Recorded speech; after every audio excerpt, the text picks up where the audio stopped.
Il Veneto, l'Emilia-Romagna e l'Umbria. Sono le regioni benchmark per i costi standard. Decisivo il passo indietro fatto dalla Lombardia. Il Veneto vince così una battaglia fondamentale che permetterà di risparmiare 30 miliardi di euro l'anno. Si parte subito.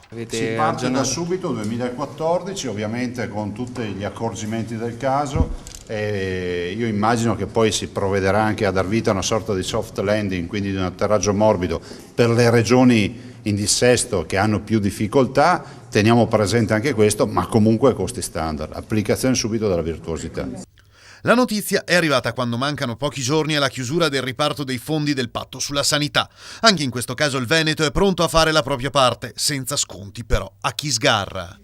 Ovviamente anche qui noi siamo disposti a fare dei sacrifici, ma nell'ottica di vedere premiate le realtà che sono virtuose oppure quelle realtà che magari ancora non lo sono, ma che hanno avviato dei percorsi di virtuosità per esserlo in futuro.